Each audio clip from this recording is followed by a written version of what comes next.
Yo, what's going on, everybody? It's your boy Clue the Don Country Fan Mail Podcast. Want to thank y'all for tapping in. We got another dope episode. Y'all ain't ready for this one. Let's tap in. Baby, you know you got me.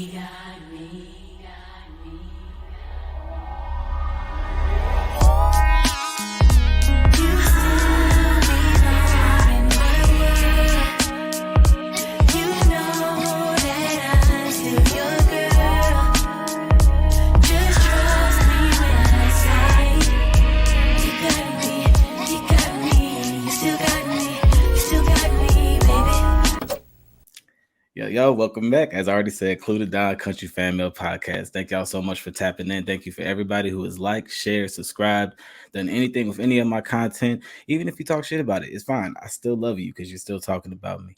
And just remember, if you want to support the page in any type of way, you can go to that Patreon link right there. I'm going to put it right there. And you can go in there. I have 4 separate subscriptions in which you can click on and you can support the page and, just help me become better. Also, as always, I have to send out a very, very specific special shout out to my international listeners. Every single time I look at my analytics and I study them a lot because I don't get a lot of listeners yet. But I see them going up. I see y'all going up, and I really love and appreciate y'all for that. So like I said, everybody, I appreciate y'all. But my international listeners, got a spot for y'all because y'all really don't know me. With that being said, without further ado, we're going to go ahead and get into this interview. So this interview here has been a long time coming.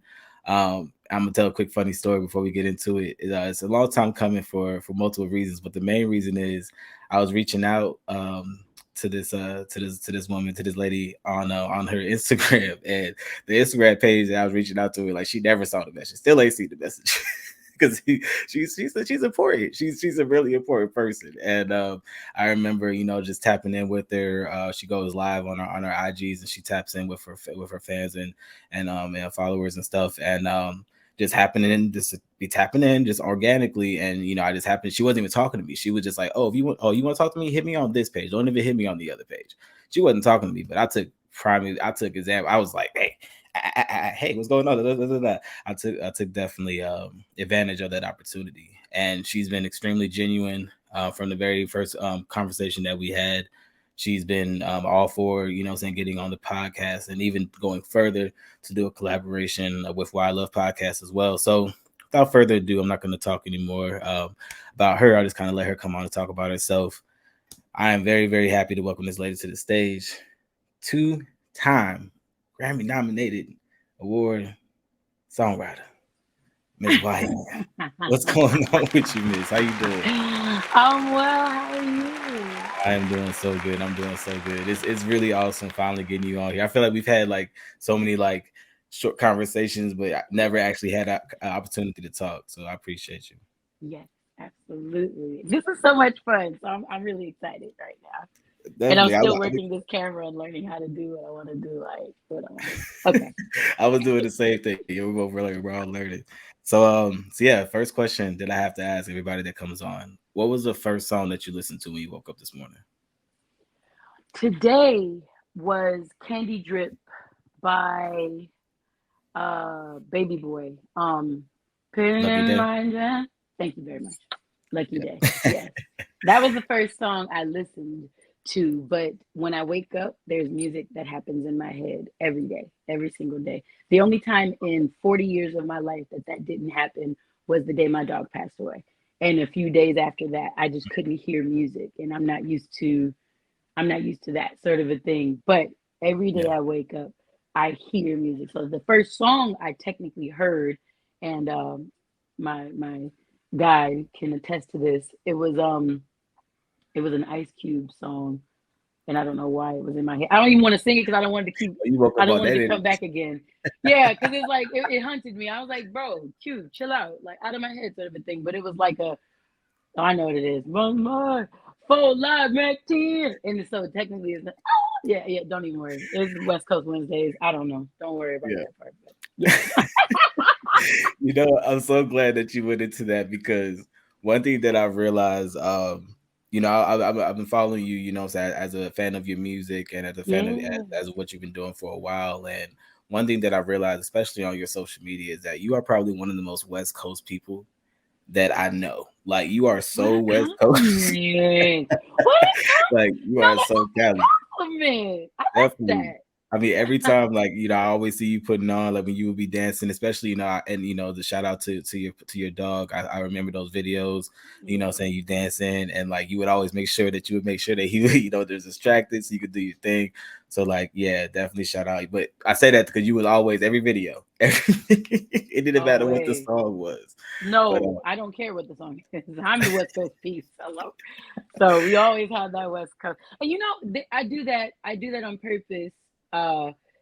Just because in the hip hop conversation, I feel like sometimes the West can feel left out.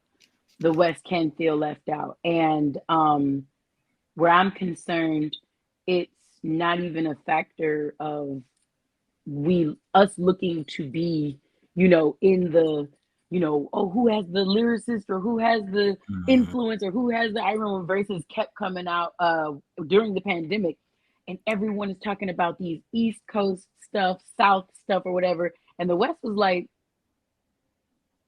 but you don't want to see, like, bro, you don't want to see us. So when they finally did it, DMX and Snoopy, we was like, oh.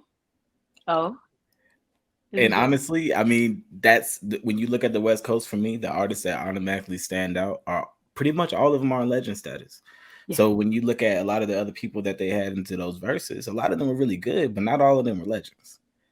So I mean, you know, and I'm from the South, you know, so I'm from the South originally. So I always have you know, it's an affinity for Southern music, but I've always growing up loving West Coast music as well, because you just can't deny it. It is what it is, right? So it's like, so I definitely can understand that, and I would have a lot of these conversations with, you know, saying, because everybody was talking about it, who should be in the verses, and some of the things people were saying, like, I think before they even put DMX up, some of the people that they were trying to have go against Snoop Dogg, and I was like, if it ain't damn near Jay-Z, I don't know what we about to do right now.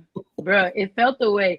You know what? And Joe Budden said this on his show, especially back during that time. When you see during a versus conversation who somebody wants to go against, you're also hearing where that person sees him or herself in the game, so far as status is concerned. You know what I'm saying? Nobody would see, you know, Babyface wasn't yelling out, oh, I don't know, Mustard's name. Babyface in here like, hey, y'all better let DJ Mustard know he looking for me. Mind you, love to both those gentlemen, and there's clearly nothing even comparable in their catalogs. Both are amazing in their own right. It's apples and oranges. But the whole thing is like, there were certain people screaming certain names, and you started to look at the matchups like, okay, I guess that makes sense. You know, there was always that. It started to. It got to a place where it started to make sense, and then certain things kind of got disrespectful. I'm gonna say a little bit more, and then we got to move back on to the subject. But I remember somebody had said we were talking about the I think it was Chris Brown versus, but then it was, unfortunately, it was either controversial or unfair. Chris Brown versus Michael Jackson, or Chris Brown versus R. Kelly. So it's like controversial or unfair. Somebody who's passed on is kind of like, and then it's like, but then it's like R. Kelly. Right. Oh yeah. There's a, when it comes to, mind you, I identify more with the hip hop community, even though I am a soul singer, singing from, you know, we'll get into that, I'm sure, but you know, just the singing side of me. I consider myself a hip hop artist with jazz and soul influence, heavy influence, right? Okay. But when I look at the R&B world, I think about the waves of who was that guy, who was that chick during the waves of whenever and wherever people were. Mm-hmm. So what I also know about music is everyone develops their own attachments to artists and music. So what you're actually, when we talk about these verses topics, you're actually talking about the memories I've created to R. Kelly's music versus the memories I've created to Chris Brown's music. Because you're not just, you're not just going against specifically them. I got you. You're not just going against them, because I can tell you, Imagine the people that graduated to I Believe I Can Fly, that got married to Step in the Name of Love. I'm sorry, you can be a weirdo over there because there's way more weirdos than just the black men that everybody decides to get on. Hello? I ain't seen them look for Woody Allen, excuse me, but they got a movie about Elvis. What? I think Bootsy said it best. He was like, over sentence. He said, now sentence, he said he did wrong, did wrong is did wrong. But over sentence is a thing, you know, but yeah. And that's where I get it. I look at the fact that, look, when it comes to, and I'm not excusing any foul behavior from any person, whether they look like me, don't look like me, pray like me, don't pray like me. I don't care about that. The reality is, though, what you attach yourself with in regards to the music. Once you put your music out there as an artist, I can tell you, you don't have control over where it goes. You don't have control over what it. So once you drop your music, it becomes mine. I purchase it, it becomes mine, and I create a real life and memories, and it's a soundtrack and a score to my high school, to my wedding, to my graduation, whatever it is. So when you have certain artists, whoever they are, taking it off of the people that we've been naming, whoever they are, outside of does that song knock, does that song bang, we're also seeing where we were in life. Yeah. So when some people say, Chris, you got a bunch of people younger than me that is sitting there like, that's my, I pray praising Chris. It was his time. That's just me. That was my time. And then you have people who, I remember the first time I heard My Mind Is Telling Me No. I was 7 dancing to Bad and doing me and going up. So it's like there's certain things you're not going to take away from any consumer, right? So yeah. But the West Coast is the West Coast, and we always stand out. Definitely. So, oh man, that was an amazing tangent. I like that tangent. I'm good for those, by the way. So kind of rolling back. I want to kind of start, kind of give everybody, just a more of an understanding of who you are. And a lot of these things I was super excited to find out well after I wanted to interview you. And I was just like, yo, she is like plugged in. Like, this is really amazing. She comes from greatness, literally coming from greatness. So yeah, I mean, I could say it, you could say it, but yeah, tell me about where you come from, and saying it, just how important that is. I start my story with my parents because I can't not. So my mom comes from a Grammy Award-winning sister group, The Emotions, most famous for "Got the Best of My Love." Whoa, whoa, got the best of my love. That's Mom and Aunties. And then my dad, most famously, is a songwriter for Earth, Wind and Fire. The song "Let's Groove Tonight."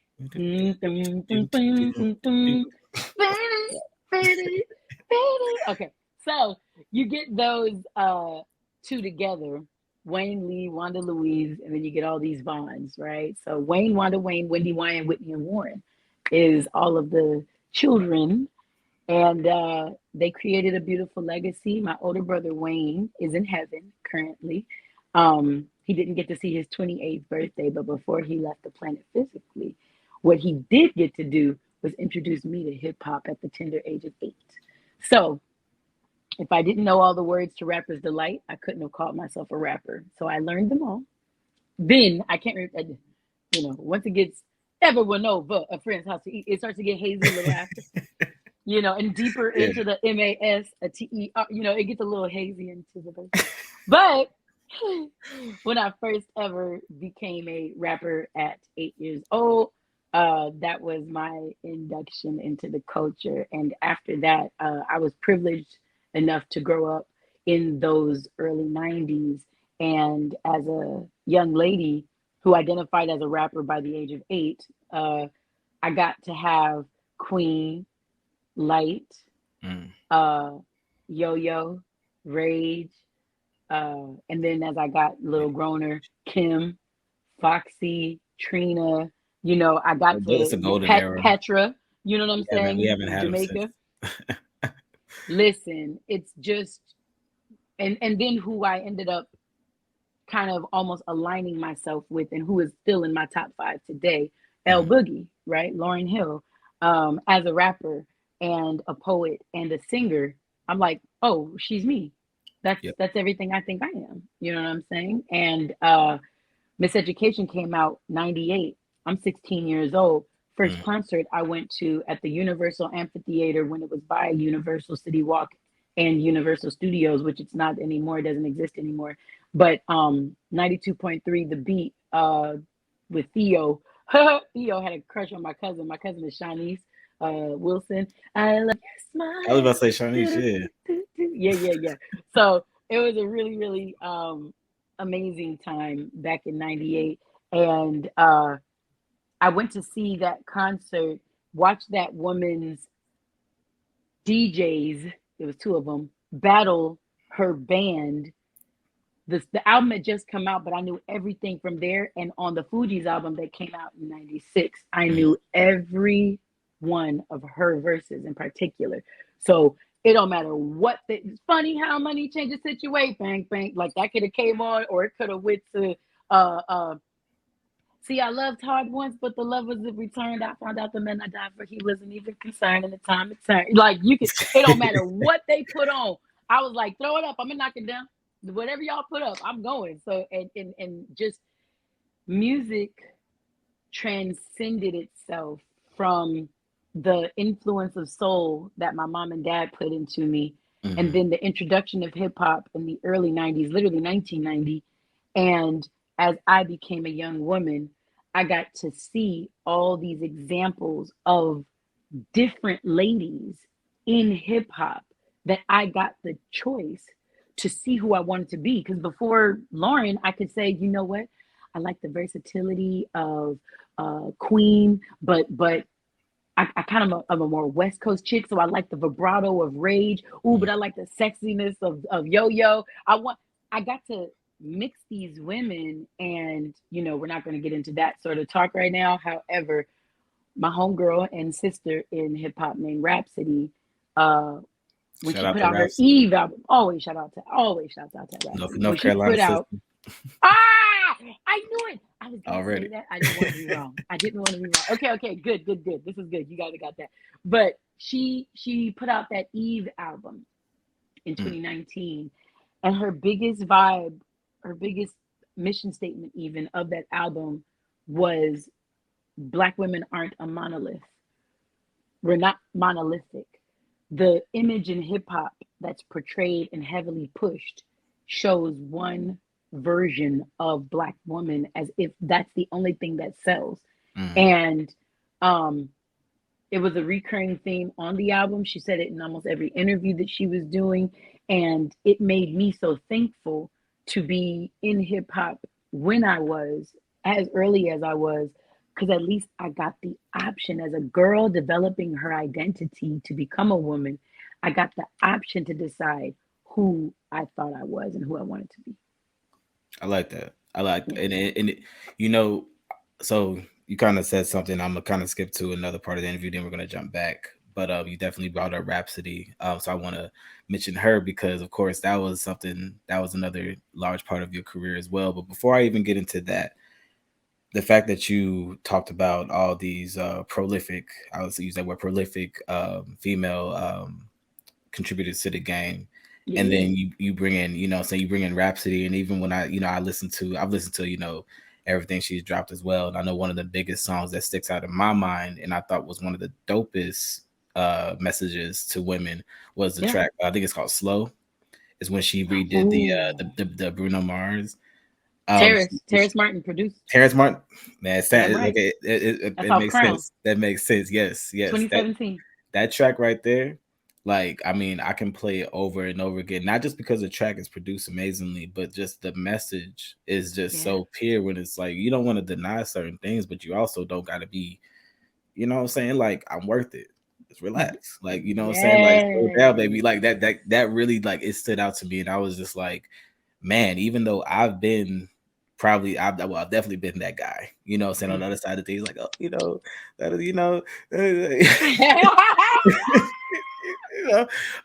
it's like that hearing that message, I wish that more women, saying maybe I heard that message and saying could definitely have that, saying that type of discernment. I think it maybe is the best way to say it.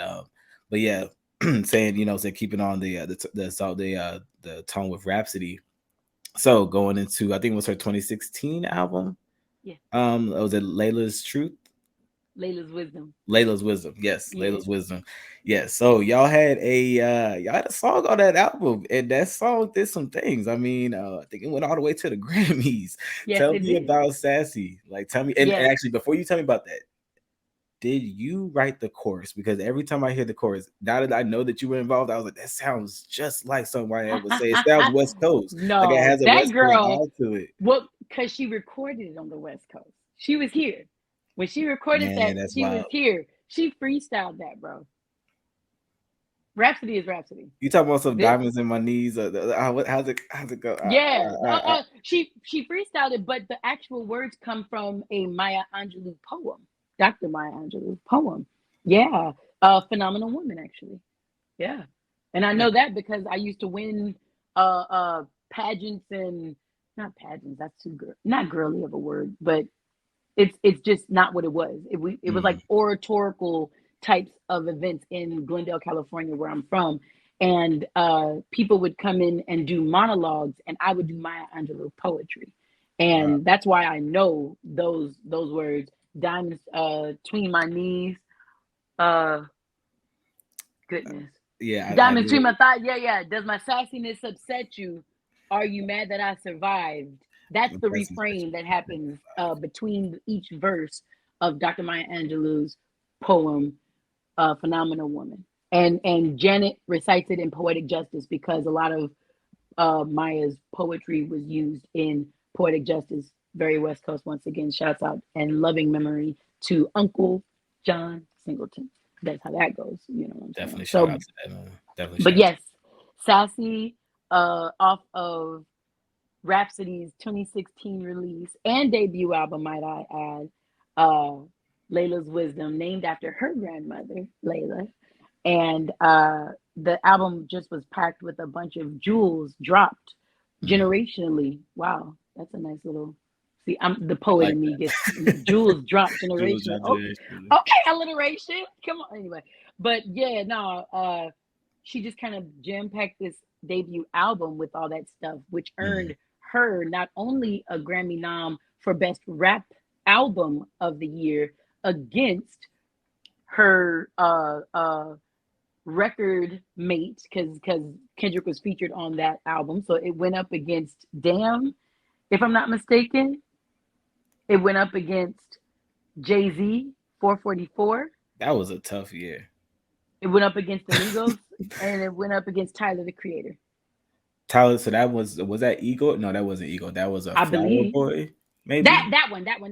Man, I mean, Tyler Creator is amazing. Nothing he's dropped really isn't worth going up there. So that's wild. That's who she was up against. But that's the level. That's the caliber of album. Her debut album. That was the caliber of what she had done. And you got to think, she's Jamla Records under Ninth Wonder and Young Guru. You know, shouts out to Rock Nation. And she was also recently very much signed to Rock Nation with Jay-Z. Yep. So she was going up against the owner of the label that she signed to and TDE's freaking Diamond. Yeah. Like you talk about being in good company. Like, are you serious? So, I mean, but yeah, she definitely, better than the Macklemore. But that's really funny. I'm gonna let that rock because that's amazing. I'm happy you said it. I did not, but I'm not gonna. Hey, let me like button on you. But anyway, Sassy also, in and of itself, the song itself was nominated as Best Rap Song that year. We ended up, I think Kendrick swept the whole damn thing. Damn. Yeah. As it should have, by the way, because I think we were all rooting for him, Jay-Z and Rap. You know what I'm saying? Just because that was all squad at the time. But no, Rap came up with the hook. They sampled me throughout the song. Goo and Ninth said, "Could you come in here? We want you to do like a little yell, like a okay." Yeah. You But know, that's you. Okay. All right. All right. yes, And I figured that part as well. Okay. That makes sense. yes, That makes sense. Okay. yes. And then overall, just in the room while everything was going on, and yeah, she and Eric G did that song and were gracious enough to allow me on with songwriting. So you understand, like that's Ninth, her, because Ninth is definitely let me, sir Ninth, I'm gonna go ahead and tell on you. That's him singing in the Settle. beginning on the way up. Let me be the one. Oh, knife got Let knife me got snitch. knife got pipes. See, okay. Okay, see.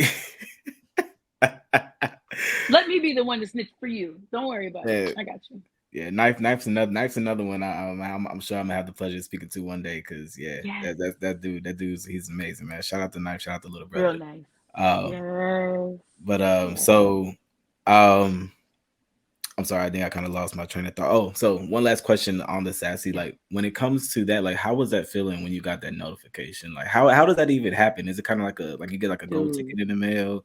Like Basically, you understand me, and it was an email as well. But I think Ninth as the label head for Jamla knew it first.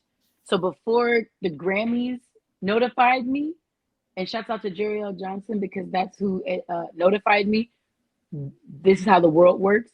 The first show I ever did, independent of my dad and mom, Jerry L. Johnson was my drummer, and now he's one of the heads of the Grammys.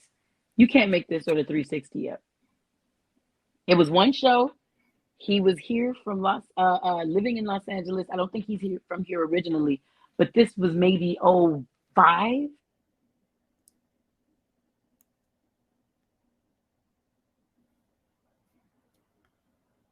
we pause a little bit, do a little bit of beatbox until she comes back. Okay, she's back now. All right, we're Hey, good. So you I said, thought you said, oh, I think you realized you were saying you said it was 05. yeah, 05. 05. Wow. And he's not from LA originally, but he had just moved, had two other roommates, and they were the other people who were on stage with him. Our first show in Long Beach that like four people came to, maybe including the band. No, but it was just, Yeah. I got a lesson in early on in life about when you have a presence online that doesn't translate into tickets Mm, in real life. You know what I'm saying? I learned that lesson before Chance, before Tiana Taylor, or things like that, or whatever, and how people get really frustrated with the music industry and how your brand can be in a certain space that your artist career is maybe not. It doesn't, the two don't correlate or translate. mm, And I know that was as what was it, maybe as 2020 was concluding and all those little wrap up little things were coming out. Tiana Taylor let it be known that she was like moving away from the artistry because she's like, I'm dropping albums that y'all aren't buying.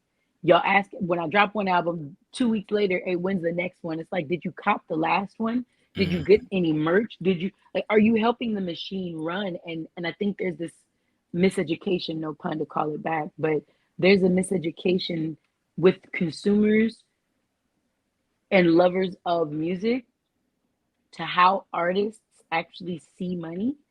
And what happens is we're creating situations where brands are becoming larger than careers. And you'll see people partner with a brand to sell somebody else's product, and the music that we sold, we won't see a check off of. You know Mhm. what I'm saying? Because people aren't buying it. It doesn't seem like it's as viable and stuff. Yeah. So those types of things is, I'm telling you, I learned that lesson back in 2005 when seven people plus the wait staff, maybe including the wait staff, were at this damn show in Long Beach. And what's so weird, the few people that were there, like I say, Jerry L. Johnson went on to become the Grammys dude, and a few other people ended up being producers that I worked with later on. So it was like very small but key Mm. people that came. Long story short, though, or less long, uh, yeah, Jerry L. Johnson personally from the Grammys sent me my email but he was the second person to tell me that we were nominated. Ninth Wonder was the first, and I screenshot that and have it in my favorites in my phone. That's my real Grammy, winning with my friends. So we talked a lot about your musical career, your musical background, and we talked, kind of how you came up with music and just some of the things. Actually, I said we Yeah. talked a lot about. We always talk about some of the things that you've done in your career. Mhm. However, you didn't go to school for that. So No, you went to school for something completely different. So yeah, you went to Cal State, or California State. I don't want to say it wrong. I want to, no, Cal State. That's Okay, Cal Cal State. State. Yeah. And you went for social work or for social work. Yes, yes. Awesome. At Long So Beach. long, okay, okay. So tell me about that, and tell me about your career as a social worker, and even in how, if at all, does it kind of correlate to your music career? So the beautiful part about having my master's degree in social work from Long Beach State University, Go Beach, uh, one of the best things about it is my favorite story using rap music and lyrics in my therapy sessions. That was my favorite aspect of having both sides. So an MSW or a Master of Social Work is basically a therapist. So you'll hear me often on any of my lives in the Love Lounge on Clubhouse or on Instagram. I always tell people, or on the podcast, Raise It Up Why Clearly, I always tell people I'm a trained therapist, not a practicing one. Um, when you go to school to become a social worker, at least the way I understand it, uh, they basically train you for one-on-one therapy. If you can do it at a micro level, you can do it at a macro level. You just scale the services. And so when I would do my one-on-one or my group therapy, uh, I would be using rap lyrics. One child in particular, one beautiful baby girl, Latina, 15 years old, was selling her body, you know, to make ends meet because in LA, it's very, very expensive to be here. Sometimes households don't have it.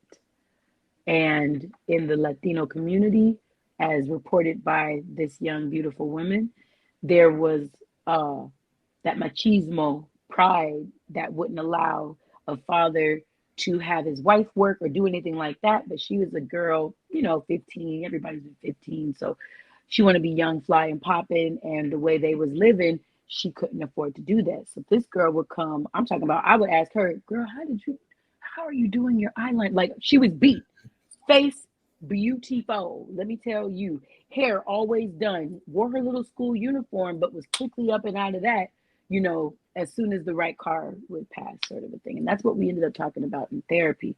And I talked about No Makeup Today by Kendrick Lamar. Mm.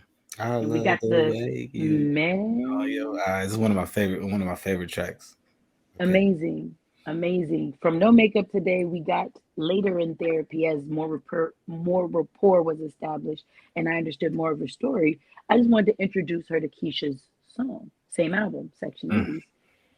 And we had really good talks about this. Okay, this is the spring semester of 2012. Fast forward, it's August, second week of August in 2012. Terrance Martin calls me, "Hey, come to the studio. Uh, I just haven't seen you in a long time. You just graduated, so I haven't seen you. Just come." Well, I get in there and we're working on Good Kid, Mad City. And while we're in Wow. there, I get to talk to Punch, Soundwave, and Kendrick about what it's been like being a therapist. And because I thought it was a relative story, I said, "Oh, wait, actually, I use some of Section 80.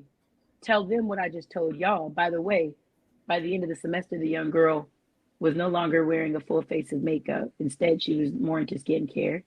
And by the end of that semester, she had reported. Now, these are her words, so we'd have to go off what she's saying.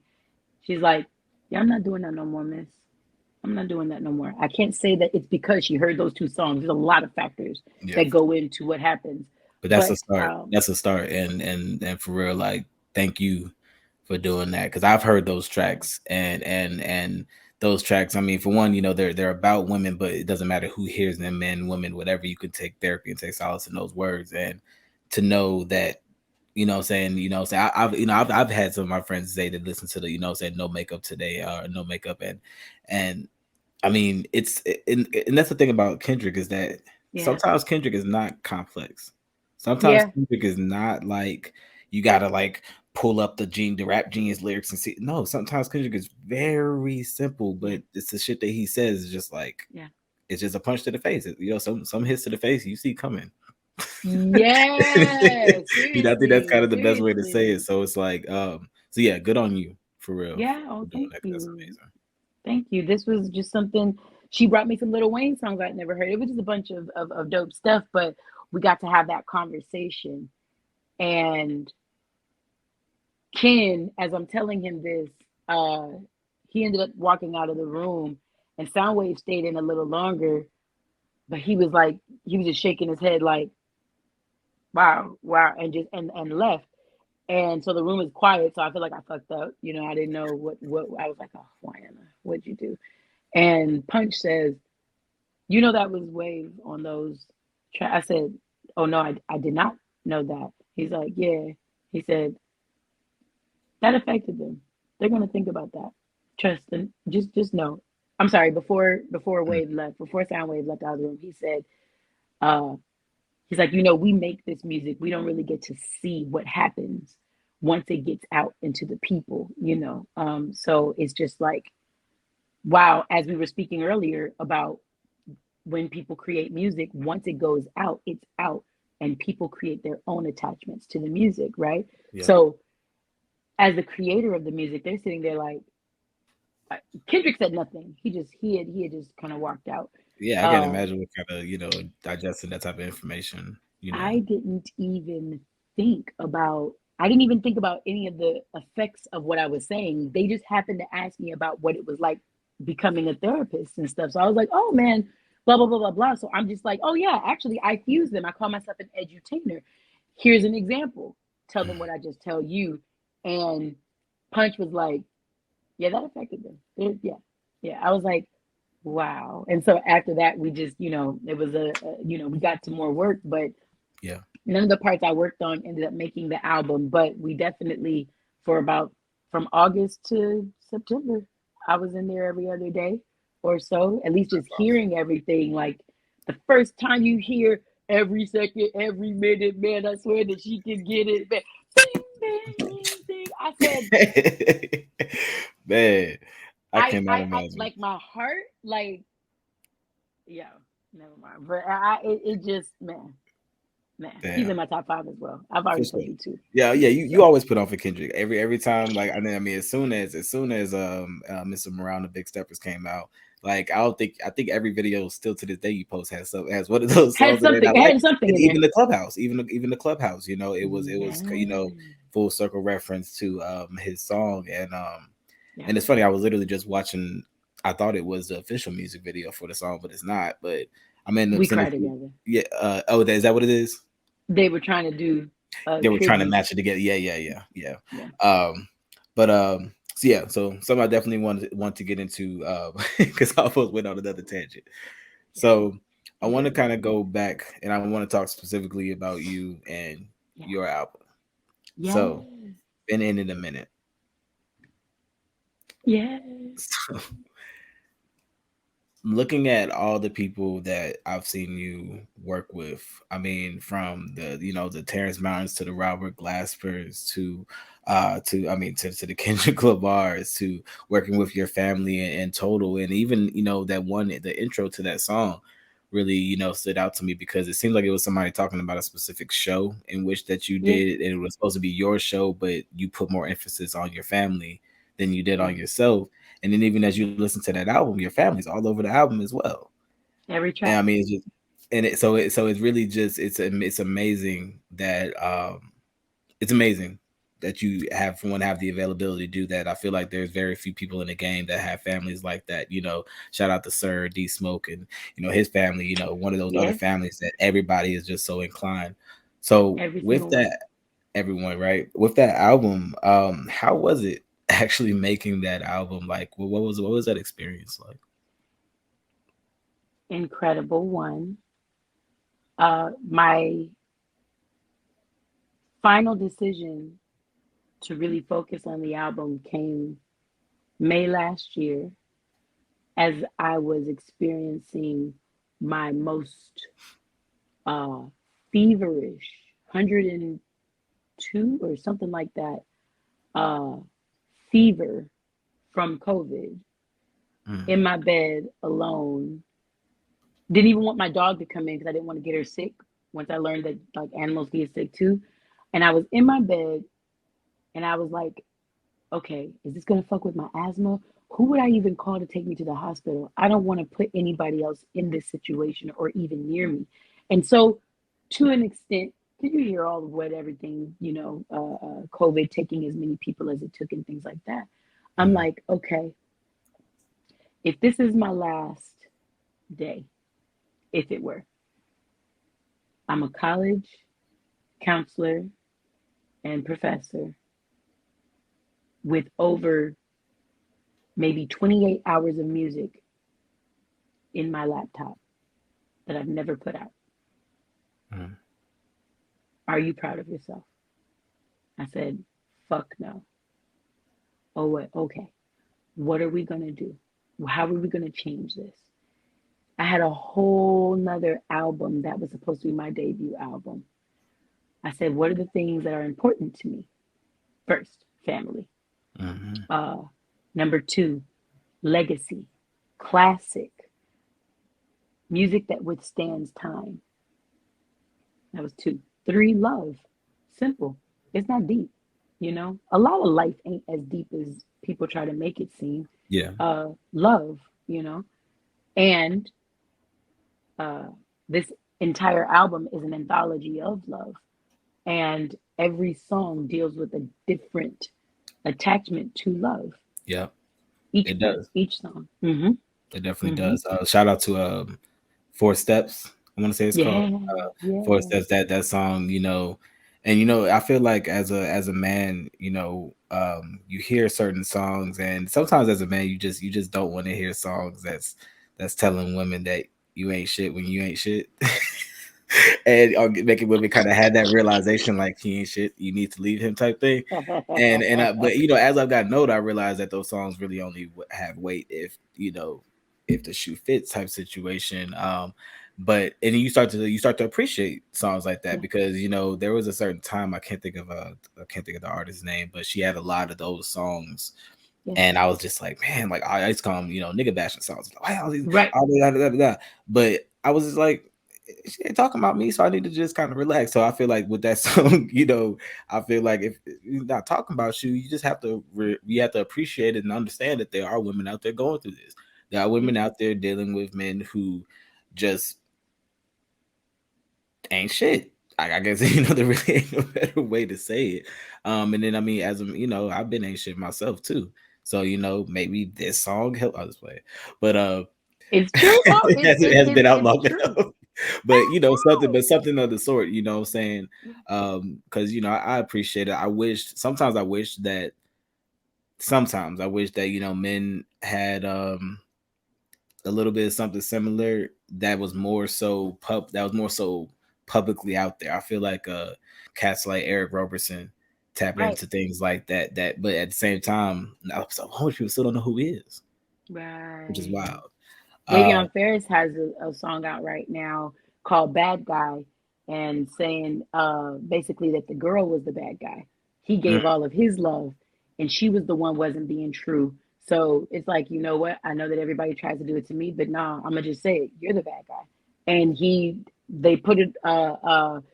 He has a video for it, if I'm not mistaken. He did something at Essence Fest with it, if I'm not mistaken. But you have to tap into that song. This is awesome. I love listening to hearing a man identify with, in a different way, that song, because as it can be taken as a nigga bashing song, which, my first demographic of my podcast is uplifting the Black man who identifies with hip hop culture. So in my head, I'm like, that's never my intent. However, what was my intent? Uplifting women in a way that they understand their worth. Yeah. Because she says, you got to figure if you give him all that you've got, you'll be stuck with a knot in your wallet. And if you love him like there's no tomorrow, you'll be left with sorrow in your pocket. Because with a hole in your chest, you can't give no one your best. You'll be searching the rest of your days for the love of your life. And he'll be off with his wife because you've been sulking your nights away. The reality is, if you don't find worth in yourself, you won't attract Mr. Right because you're not Mrs. Right. You see what I'm saying? So it's an actual empowering song to uplift a young woman to look in the mirror and see something. Because I've worked with a lot of young girls. But I know I told you about being a college counselor. I was in high schools before that for 7.5 years. And I was in the college for 8.5 years. When it comes to working with a lot of these young girls, the first thing, oh, Miss Why, I think I love him. And Miss Why, I think I'm like, tell me 3 things about you. What? Hold on. You're a little slow. No, tell me 3 things. Not that you even love about you. Do you even see you when you look in a mirror? You hella ready to fall in somebody's love. You hella ready to take somebody's name. You don't even know what you are. Who or what you are. What part of the game is that? Because you know what? Those are the same girls that in their 30s listen to City Girls and be like, I never lived. Now I want a divorce. Now I'm a cheat. Now you ain't real enough for a real bitch like me. Now I need the BBL. Now, wait, hold on. But you was the same one that at 19 to 24, you gave yourself over to me. Yeah. Wait. And so the dude is like, why the switch up? She didn't switch up. She never knew. Drake lyrics. She lives in a mind state that I can never move to until you find yourself. It's impossible to lose you because you never had you. What do we do? Drake. Right? You know Drake gon' Drake. Hello? Drake gon' Drake. Drake gon' Drake. I like that. So, I mean, that's what it is. Man, that's some real, that's deep. And those conversations need to be had. Those conversations need to be had. They need to be had, and they need to be had in a non-corny way. And I think that's also why I like the song. Shout out to you and how you say, non-corny positivity. That's why I like the song, because, sir, you ain't gonna get no message across if it doesn't bop. So bringing it full circle, last question I want to ask. If you had an opportunity to get a message out to everybody in the world, whether it was text message, smoke message, paper disappeared in their pocket, whatever, you had an opportunity to reach every person in the world, what would it say?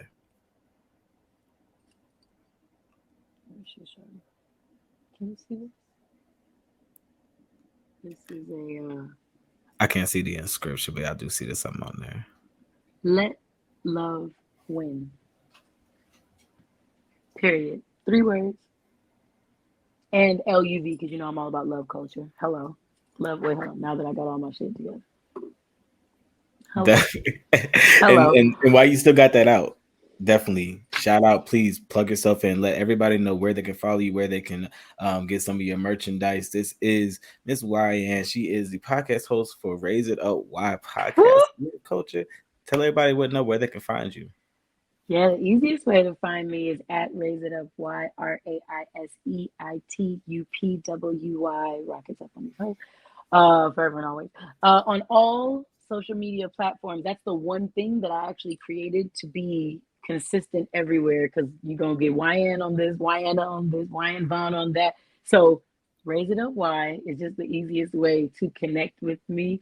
And again, being an edutainer, all forms of entertainment, let me tell it, should have some didactic educational measures to them. And again, if I could tell everybody or anybody anything, it's let love, LUV, love, win.